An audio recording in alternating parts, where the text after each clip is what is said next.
Hey everybody, and welcome to the next map that I'm going to play, which is Geonosis Clone Wars. The actual official name of this map is just Clone Wars, but it is on Geonosis, so I'm going to call it Geonosis Clone Wars. I actually reviewed, or not reviewed, but I actually took a look at this map not too long ago on the Konoha channel to let people know about the Battlefront Max channel.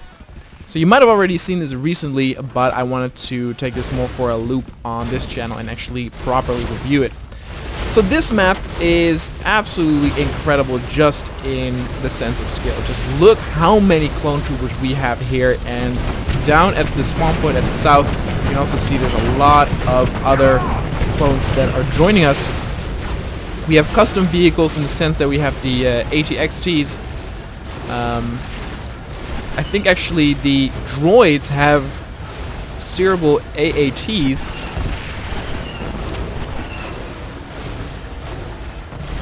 Not AATs, what are they called? The things that actually hold the droids. You can also see we have a whole bunch of different ATTEs. So this map is basically all about scale. It's a large open map. Again, combined assaults. We have, again, models in the sky, objects that are moving, making it really, really epic. I absolutely love this. Skybox is a little bit vanilla though. Would have liked to see a little bit better lighting. Like the skybox is the most vanilla thing out there. Most of the old maps will have this this skybox thing, and I'm not a big fan of it. Those are just minor things. The map itself, the gameplay, really, really cool, really excellent. There you go. Those things I was talking about. They actually, at the same time, act as spawners for the enemy faction, just like the ATTEs do for us.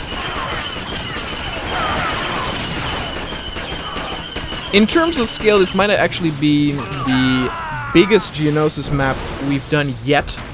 Of course, the all-battle Geonosis map we did not too long ago is also very epic in scale, but I think this one goes over it with, again, 3 or 4 ATTEs, vehicles everywhere, fighters in the sky. There's a lot to go here. Now, the one thing that is quite unique though is you see all these like bridges and these platforms up there, and you would think you were able to get there, but the truth is you're not. You're not able to actually fight there, and there are no spawn points there whatsoever. It's purely there for the background and to actually, you know, make this feel a little bit more lived in than just the barren desert that we know Geonosis for, which I think is very much appreciated. I've said this before, but the Geonosis battle in and of itself, though it's very cool in games, in the movie it's actually one of the more boring battles in my opinion. Now again, landing at Point Rain with the Clone Wars is very, very cool, but the battle in Attack of the Clones is just two forces, two armies that stand, you know, opposite of one another, just firing, not moving a whole lot, and when the giant ships crash into the ground, creating all that dust, you know, it becomes really difficult to see. It's not very visually appealing. You know, Geonosis in and of itself is basically, you know, it's a take on Mars. You know, it's a red, dusty planet. It's not all that special. Things like Kashyyyk are a lot more interesting in my opinion. Where of course the battle at Kashyyyk is very much inspired by a beach landing D-Day scenario. The fact that all the trees are so high, you have those platforms and the huts up in the treetops really adds a lot of dynamic action that feels unique in and of itself. The enemy has taken a command post. Now with the XTs involved, and also the scale of this and seeing all the units, it really reminds me of the good old days of the Clone Wars video game back for GameCube and Xbox or PS2. And I really, really like that game. It's very well playable with AI as well. Mostly because, of course, it's so open. The match itself actually doesn't take too long, as you can see. We started with 500 reinforcements and we're already down to like less than 150. I'll actually try and respawn back north and see if we can get into a flying vehicle. Let's see. There goes an LAT. The Republic is in control of a command post. Here's another walker.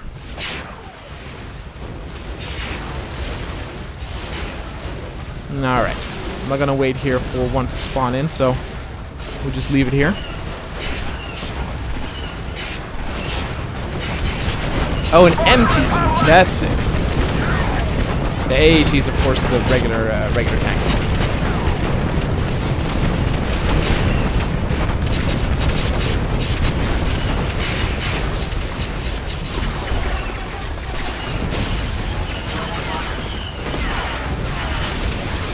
Very, very cool. Again, we haven't really seen what is... there's the...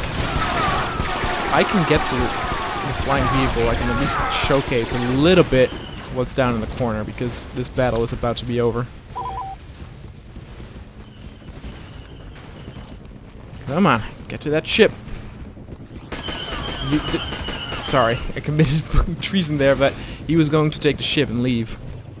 Chase down that bomber! There we go.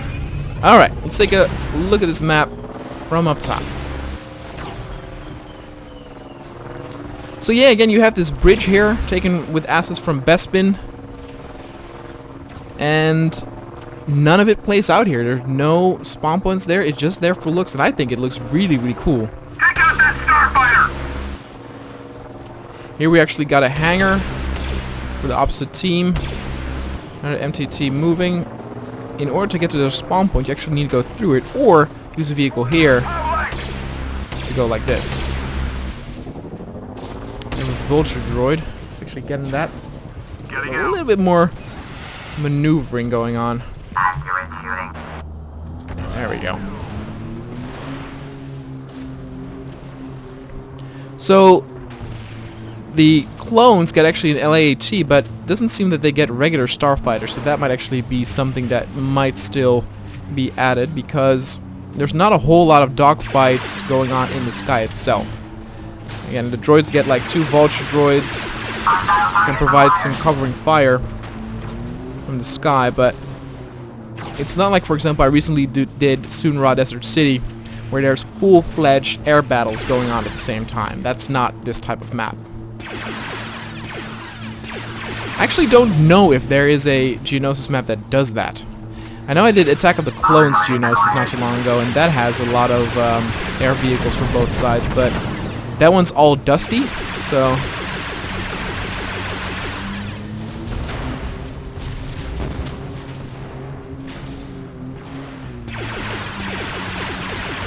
I don't know if this one actually acts as a spawn point. Here we go. Let's actually get rid of that MT2.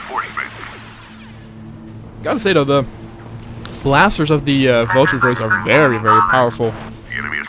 Oh, there's an invisible wall there. Great.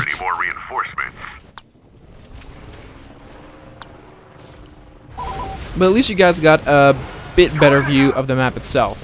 Now it's also going to be a little bit of a pain in the ass, because there are only like 11 units left, and now it's a search for a needle in a haystack. I use this term a lot for larger maps. It's just one of the unfortunate perks that come with that territory.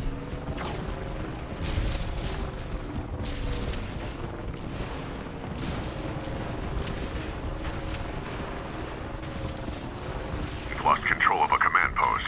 Our second wave of troops is being depleted.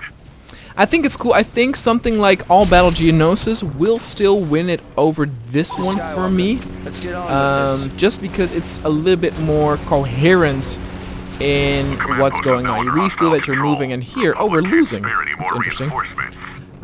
Here, it's very epic in scale, but again, most of the battle just took place here, and there wasn't really a whole lot different at other places. Whereas in Geonosis, even though that, of course, is a campaign map, so that helps there, but you felt that at least you got a better, you know, idea of the whole battle across the whole map.